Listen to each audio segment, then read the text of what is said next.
उत्तराखंड में लगातार बढ़ते जा रहे हैं सड़क हादसे। नवंबर में सड़क हादसों में अब तक 10 से ज्यादा लोगों की मौत। कैबिनेट मंत्री प्रेमचंद अग्रवाल ने हादसों पर जताया दुख।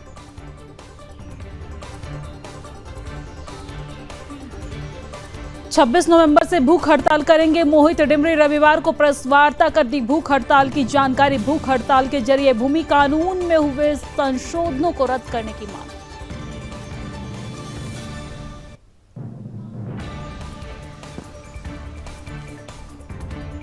उत्तराखंड को मिला नया डीजीपी। दीपम सेठ होंगे प्रदेश के नए पुलिस महानिदेशक। उत्तराखंड आईपीएस कैडर के अधिकारी है दीपम सेठ। जल्द ही उत्तराखंड डीजीपी का चार्ज लेंगे दीपम सेठ।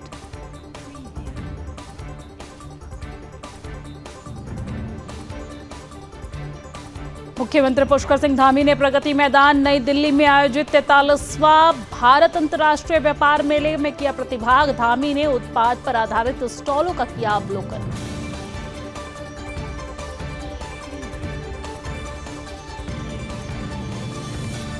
देवभूमि में हर दिन बढ़ रही भू कानून की मांग। भू कानून की मांग को लेकर जनता का प्रदर्शन जारी। कैबिनेट मंत्री प्रेमचंद अग्रवाल ने कहा विधानसभा में उठाया जाएगा भू कानून का मुद्दा।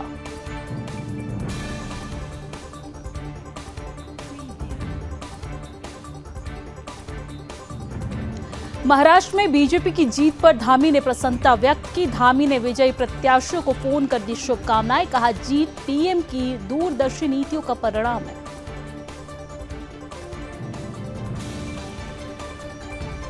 मसूरी में भूमाफियाओं के हौसले बुलंद। सरकारी पुश्तों की क्षतिग्रस्त कर किया जा रहा है अनाधिकृत निर्माण। अवैध निर्माण को लेकर लोगों में भारी आक्रोश।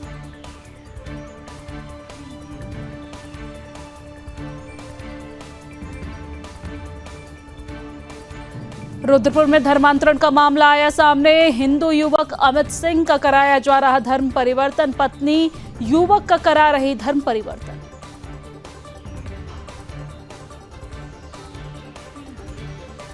टिहरी में डीएम ने जनता दरबार लगाकर सुनी जन शिकायतें। डीएम ने शिकायत पत्रों के माध्यम से लोगों की सुनी समस्याओं को और 20 से अधिक शिकायत पत्र दिए गए डीएम को। हरिद्वार में संस्कृत विश्वविद्यालय में हिजाब पहनकर आ रही छात्राओं का वीडियो वायरल वीडियो को देखकर आक्रोश में संत समाज। लोगों की एसआईटी की टीम की जांच की मांग यहां पर संत समाज के द्वारा की गई है।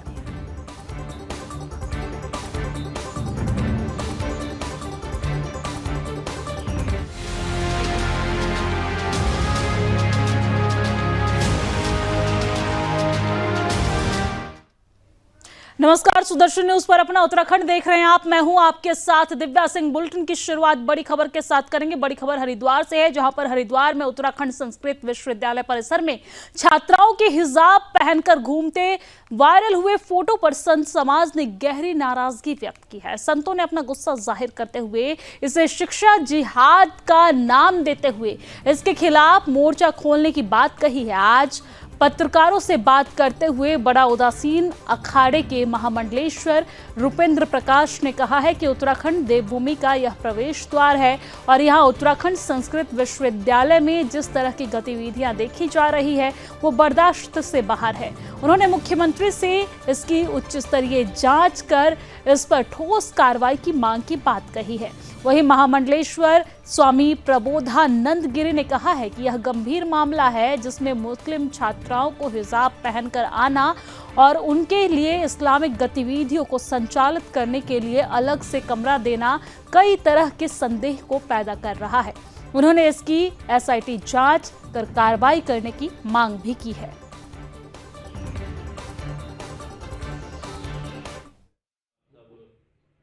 केरला बनने भी नहीं देंगे। जो जिस भाषा में समझेगा उसी भाषा में उसको समझाएंगे। अब तक प्रेजेंट में भारत के जो हालात है, 20,000 हिंदू लड़कियों को लव जिहाद में फंसा के इस्लामीकरण किया जाता है। धर्म परिवर्तन करा के उनको विदेशों में भेजा जाता है और उनसे बच्चे पैदा करने की मशीन समझा जाता है।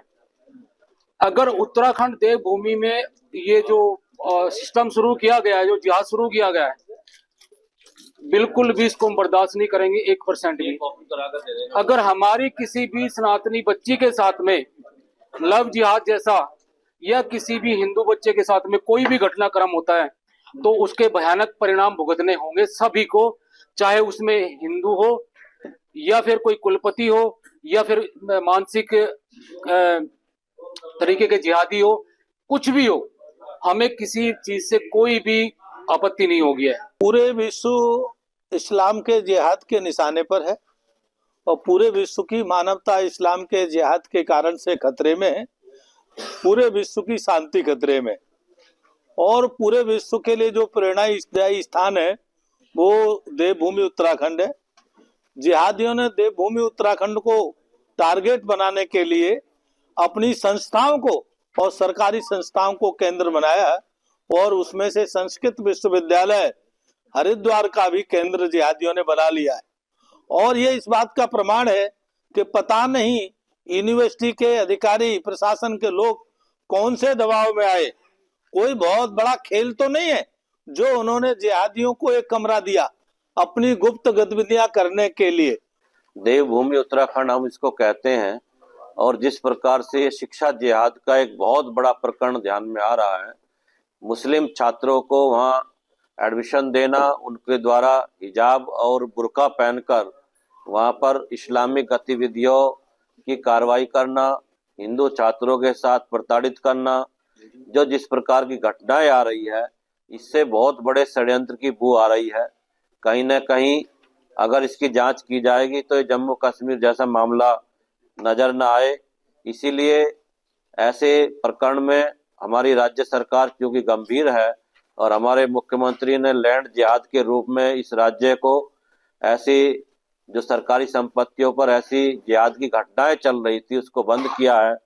तो हम मांग करते हैं कि ऐसी शिक्षा जिहाद को बंद किया जाए और ऐसे जो इसमें सम्मिलित, चाहे वाइस चांसलर या अन्य लोग जो सम्मिलित पाए जाए, उनको बर्खास्त किया जाए और उनके खिलाफ एक जांच कमेटी बिठाई जाए।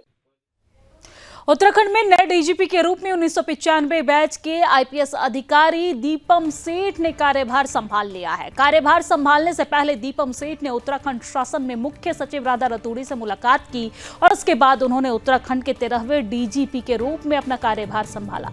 पद संभालने के बाद उन्होंने उत्तराखंड के वरिष्ठ पुलिस अधिकारी के साथ बैठक की और उसके बाद उन्होंने कहा कि उनकी प्राथमिकता उत्तराखंड में अपराध को कम करना, ड्रग फ्री अभियान में तेजी लाना और सीमा पर तैनात जवानों के परिवारों की सुरक्षा सबसे ज्यादा अहम होगी।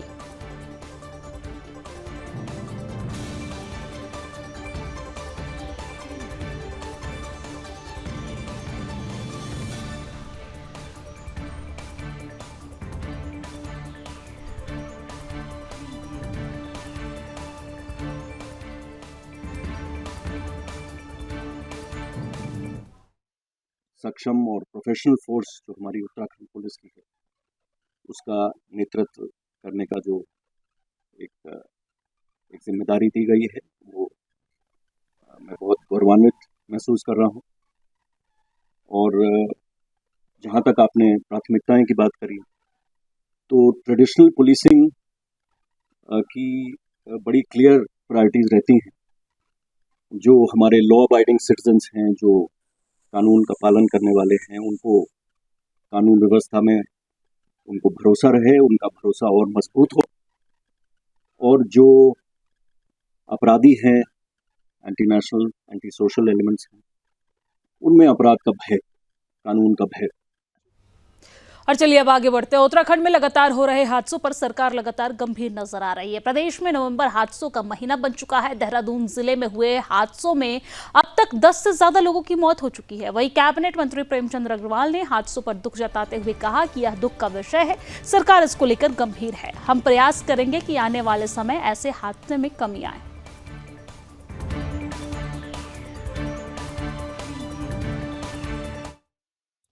और ये दुखद है। एक्सीडेंट्स बहुत इस बीच में हुए हैं, चाहे वो हमारी अल्मोड़ा की घटना हो, देहरादून की घटना हो, कल ऋषिकेश में घटना हुई है। पहले तो मैं जो मृतक हैं उनके लिए भगवान से प्रार्थना करूँ वो जिस प्रकार से उनकी मौत हुई है उनको सदगति प्रदान करें।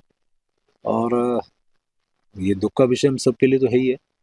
और नशे की जहाँ तक बात है, एक्सीडेंट नशे के कारण भी हो रहे हैं, अन्य भी कारण बनते हैं, लेकिन निश्चित रूप से सरकार इसमें गंभीर है और प्रयास करें कि ये जो हमारे बढ़ते हुए एक्सीडेंट हैं इस पे नियंत्रण हम कर सकें। निश्चित रूप से इस पे हम काम करेंगे। ये ले लीजिए। मूल निवास भू कानून समन्वय संघर्ष समिति संविधान दिवस 26 नवंबर से शहीद स्मारक देहरादून में भूख हड़ताल शुरू करने जा रही है। संघर्ष समिति के संयोजक मोहित डिमरी भूख हड़ताल पर बैठेंगे। रविवार को प्रेस क्लब में पत्रकारों को संबोधित करते हुए मूल निवास भू कानून समन्वय संघर्ष समिति के संयोजक मोहित डिमरी ने कहा कि उत्तराखंड सरकार मजबूत भू कानून को लेकर बिल्कुल भी गंभीर दिखाई नहीं दे रही है। सरकार बजट सत्र में भू कानून लाने की बात कर रही है, लेकिन किस तरह का भू कानून सरकार लाएगी स्थिति स्पष्ट नहीं है। कहीं ऐसा तो नहीं है कि हर बार की तरह भूमाफियाओं के पक्ष में सरकार कानून लाए। उन्होंने ये भी कहा है कि 2018 के बाद भूमि कानून में हुए सभी संशोधनों को अध्यादेश के जरिए रद्द किया जाएगा। भूमि कानून की धारा 2 को हटाया जाए और इस धारा की वजह से नगरीय क्षेत्रों में गांव के शामिल होने से कृषि भूमि खत्म हो रही है। 400 से अधिक गांव नगरीय क्षेत्र में शामिल हुए हैं और 50,000 हेक्टेयर कृषि भूमि को खुर्द-बुर्द करने का रास्ता खोल दिया गया। साथ ही भूमि कानून के बिल को विधानसभा में पारित करने से पहले इसके ड्राफ्ट को जन समीक्षा के लिए सार्वजनिक किया जाए। निवेश के नाम पर दी गई जमीनों का ब्यौरा और इससे मिले रोजगार को सार्वजनिक किया जाए। उन्होंने ये भी कहा है कि जिन लोगों ने 250 वर्ग मीटर से अधिक जमीन खरीदी है उनके खिलाफ आपराधिक मुकदमा दर्ज किया जाए।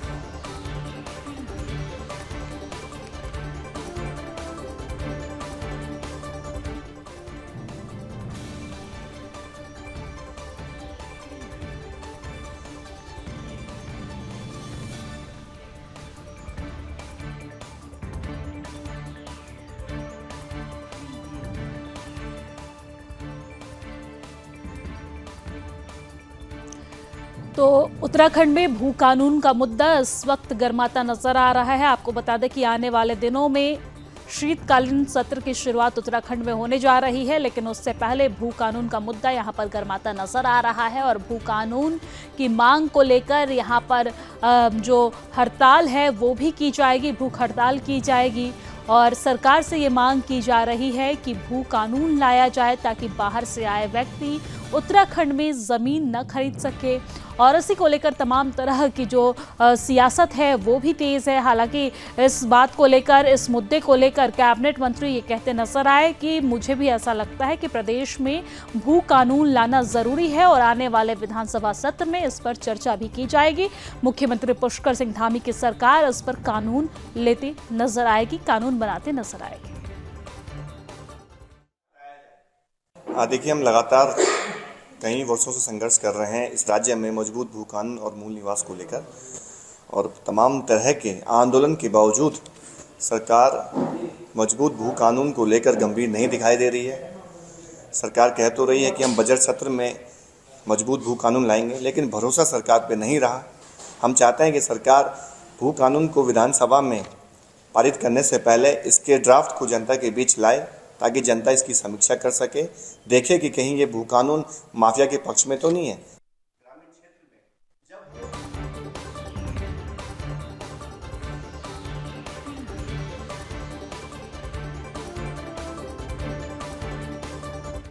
और चलिए अब आगे बढ़ते हुए बात मुख्यमंत्री पुष्कर सिंह धामी की कर लेते हैं। मुख्यमंत्री पुष्कर सिंह धामी ने प्रगति मैदान नई दिल्ली में आयोजित 43वां भारत अंतर्राष्ट्रीय व्यापार मेले उत्तराखंड दिवस समारोह में प्रतिभाग किया और इस मौके पर मुख्यमंत्री ने उत्तराखंड के कई उत्पादों पर आधारित स्टॉलों का अवलोकन भी किया।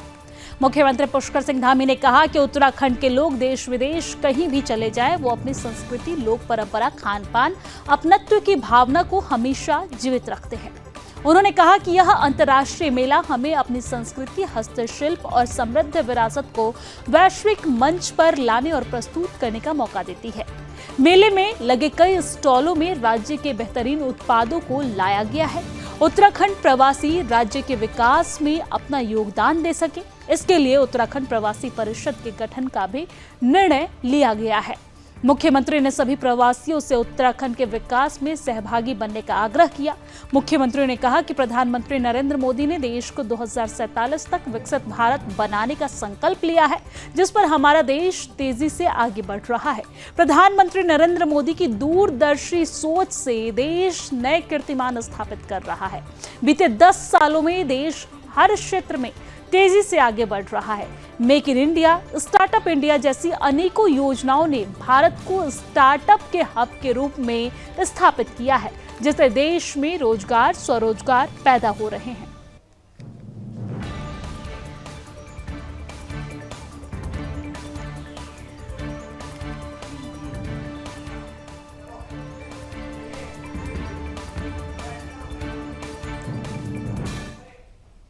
और चलिए अब आगे बढ़ते हैं। देवभूमि उत्तराखंड में भू कानून की मांग हर दिन बढ़ती जा रही है। भू कानून की मांग को लेकर जनता कभी सड़कों पर तो कभी सचिवालय की ओर कूच कर प्रदर्शन कर रही है। जनता का आरोप है कि दूसरे प्रदेश से आए लोग यहां आसानी से जमीन खरीद रहे हैं, जिसकी वजह से देवभूमि का शांत वातावरण भी खराब हो रहा है। वहीं कैबिनेट मंत्री प्रेमचंद अग्रवाल ने कहा कि मुख्यमंत्री पुष्कर सिंह धामी ने पिछले दिनों गैरसैंण में उच्च स्तरीय बैठक भी भू कानून को लेकर बुलाई थी और आने वाले विधानसभा सत्र में भू कानून लाने का काम करेंगे। मुझे खुद भी इसकी आवश्यकता लगती है।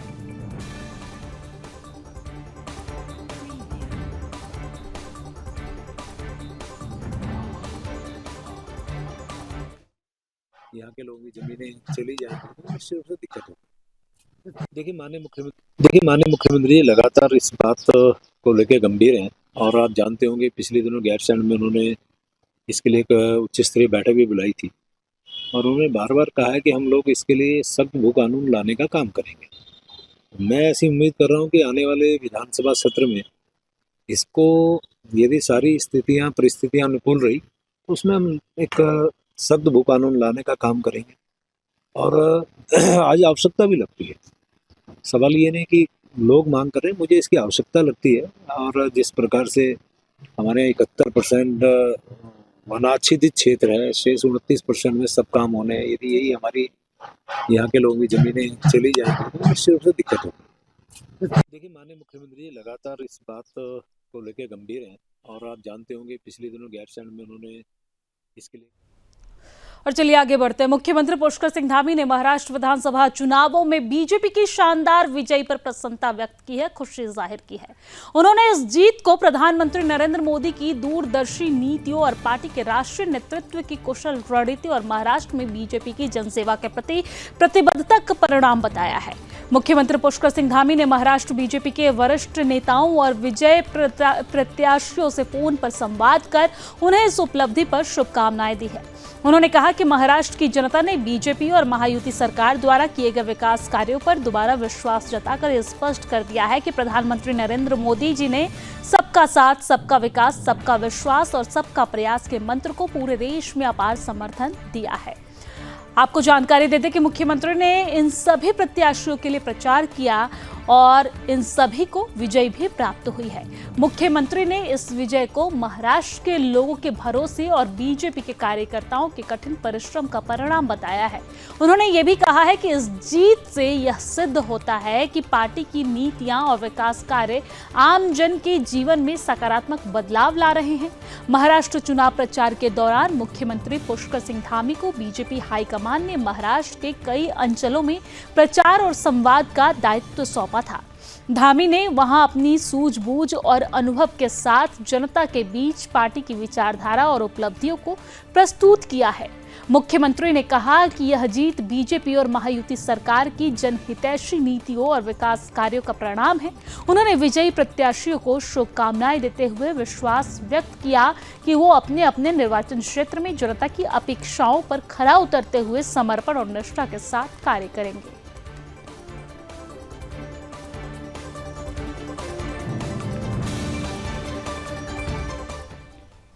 और चलिए आगे बढ़ते हुए बात मसूरी की करते हैं। मसूरी लंढौर बाजार के साउथ रोड पर कुछ भूमाफियाओं द्वारा सरकारी पुश्तों को क्षतिग्रस्त कर सरकारी भूमि पर अनधिकृत रूप से निर्माण किया जा रहा है, जिसको लेकर राजमंडी में निवास कर रहे लोगों ने निर्माण स्थल पर जमकर हंगामा किया और एमडीडीए, नगरपालिका और वन विभाग के अधिकारियों पर भ्रष्टाचार का आरोप लगाया।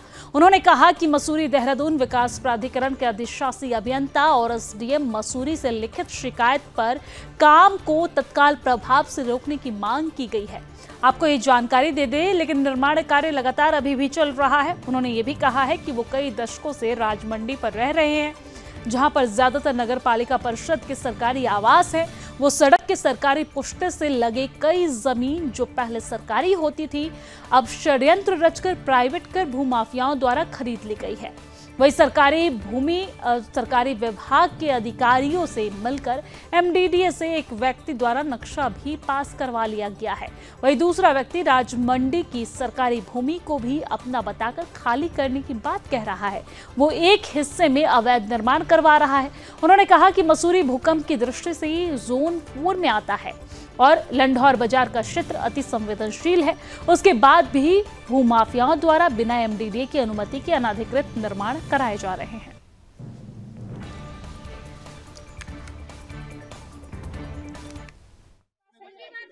सर इसके लिए कंस्ट्रक्शन का काम चल रहा है इसका, तो इससे तो बहुत ज्यादा दिक्कत हो सकती है क्योंकि ये पूरा पुस्ता खाली हो चुका है यहाँ से। प्लस क्या है कि ये पूरा पेड़ भी खाली करवा दिया, ये पेड़ का भी बढ़िया दिक्कत हो सकती है, गिर सकता है। सरकारी लैंड पे है सर वैसे तो। अब इसका ये पता नहीं कि प्राइवेट अपना करवा रहा है या किस तरीके से करवा रहा है, ये तो यही जानते हैं। बिल्कुल हमारे ये अभी नया इनको भी तोड़ने के लिए बात कर रहा था, कल ही बात की है इनने कि इसको तोड़ के मैं दोबारा बना के दूंगा, पर ऐसा कोई कागज तो नहीं दिया सर। छुट्टी का दिन हो गया है, हमने अधिशासी अभियंता को कंप्लेंट की है एमडीडी में और एचडीएम महोदय को भी। और कल मंडे है, कल देखते हैं ऑफिस खुलेंगे तो क्या कार्रवाई होती है, क्योंकि यहाँ दूसरी तीसरी चौथी पीढ़ी से लोग रह रहे हैं पालिका में जो जॉब करते थे। और ये हम भी बचपन से देखते आ रहे हैं कि ये जितनी भी लॉबी है सब नगर पालिका की लॉबी है। अब ये प्राइवेट तरीके से पता नहीं वो पालिका से परमिशन ली या नहीं ली, अवैध तरीके से ये निर्माण है मेरी नज़र में तो। क्योंकि रोड पे भी कल कॉलम खड़ा किया गया था और ये रोड हमारी नगर पालिका की है और समस्त कर्मचारी के लिए भविष्य के लिए खतरा है, क्योंकि ऊपर जो आशीर्वाद की बिल्डिंग है और दूसरा यहाँ पे गेस्ट हाउस और पार्किंग की सुनने में आ रहा है। क्योंकि अगर यहाँ पे गेस्ट हाउस बन गया और यहाँ पे लोगों की गाड़ियाँ खड़ी होंगी, ड्राइवर तरह तरह के आते हैं, यहाँ पे हमारी बहू बेटियाँ हैं, बच्चे हैं, तो उनके लिए कल के लिए बहुत खतरा है।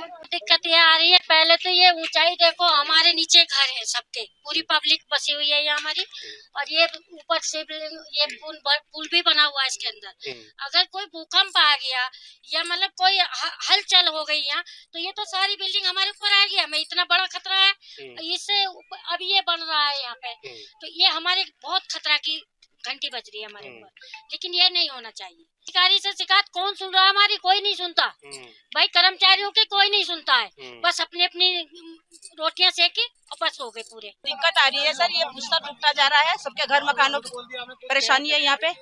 हमें लालच दे रहा है वो मंदिर के लिए कि तुम्हारे बिन खड़े करूंगा और क्या क्या यहाँ छत डाल के दूंगा।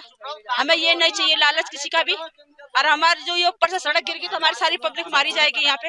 ये हमें नहीं चाहिए, ये नहीं चाहिए हमें। दिक्कत हो सकती है, गिर जाएगा तो सारी पब्लिक के ऊपर आएगा, ये बिल्कुल आएगा। यहाँ 50 घर है। और चलिए आगे बढ़ते हुए बात रुद्रपुर की करते हैं, जहां पर रुद्रपुर कोतवाली क्षेत्र में धर्मांतरण का एक अजीबोगरीब मामला सामने आया है, जिसे सुनकर पुलिस भी हैरान है। दरअसल रुद्रपुर के भदईपुरा में किराए के मकान में रहने वाले अमित सिंह के द्वारा पुलिस को तहरीर देकर बताया गया कि वो मूल रूप से महाराजगंज, जिला बलरामपुर, उत्तर प्रदेश का रहने वाला है। उसने 10 साल पहले गोरखपुर निवासी एक महिला से प्रेम विवाह किया था और विवाह के बाद उसे जान का खतरा था और वो लुधियाना, पंजाब अपनी पत्नी के साथ जाकर रहने लगा। इस दौरान उसने एक बेटा पैदा किया, उन दोनों का एक बेटा हुआ जिसका नाम सचिन सिंह है, जिसे लेकर पिछले 4 साल पहले काम के लिए वो रुद्रपुर आया था और भदईपुरा में रहकर काम करने लगा। उसने आगे बताया कि इस दौरान उसकी पत्नी की मुलाकात निजामुद्दीन निवासी प्रीत विहार से हो गई और उसकी पत्नी उसको छोड़कर निजामुद्दीन के साथ रहने लगी। अमित का आरोप है कि उसकी पत्नी ने उसके बेटे सचिन का खतना कराकर उसका धर्म परिवर्तन कराया और उसे रुद्रपुर छोड़ने को कहा जा रहा है। और रुद्रपुर छोड़कर न जाने पर उसकी पत्नी उसे जान से मारने की धमकी दे रही है। घटना की गंभीरता को देखते हुए पुलिस ने मुकदमा दर्ज करते हुए जांच शुरू कर दी है। वहीं रुद्रपुर के एसपी सिटी मनोज कात्याल ने बताया है कि तहरीर के आधार पर मुकदमा दर्ज कर लिया गया है, जांच की जा रही है। तहरीर में काफी गंभीर आरोप लगाए गए हैं। सभी आरोपों की जांच के बाद कार्रवाई होगी।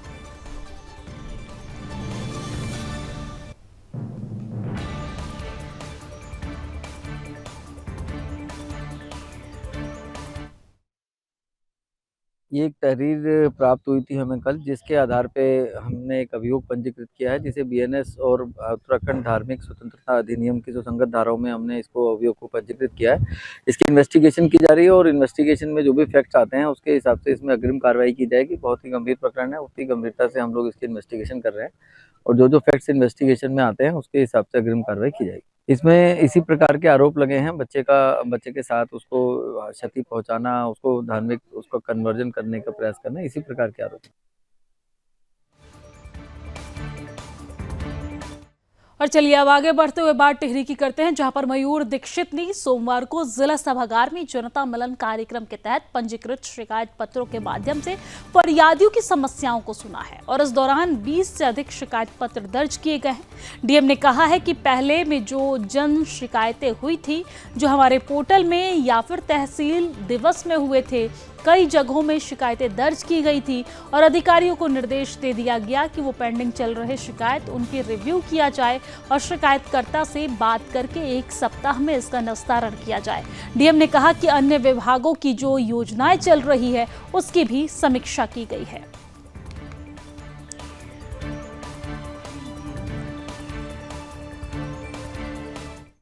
और अभी जन सुनवाई हमारी चल रही है। इसके अतिरिक्त पूर्व में जो जन सुनवाइयाँ हुई थी उसमें जो शिकायतें हमारी जन सुनवाई पोर्टल में रजिस्टर हुई थी या अन्य जो हमारे तहसील दिवस हुए हैं विभिन्न जगहों पे तहसीलों में, उनकी भी पेंडिंग शिकायतों का रिव्यू किया गया है और अधिकारियों को 1 सप्ताह दिया गया है कि जो भी पुरानी शिकायतें हैं, चाहे वो अक्टूबर से लेकर जो लंबी चल रही हैं नवंबर की भी, उनको 1 सप्ताह में हम सभी शिकायतकर्ताओं से वार्ता करके उसको निस्तारण करें। और इसके अतिरिक्त अन्य जो डिपार्टमेंट्स हैं, जो उनकी जो योजनाएँ चल रही हैं, उनका भी आज यहाँ पर समीक्षा की गई।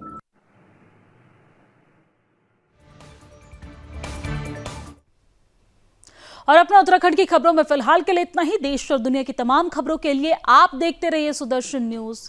जय हिंद।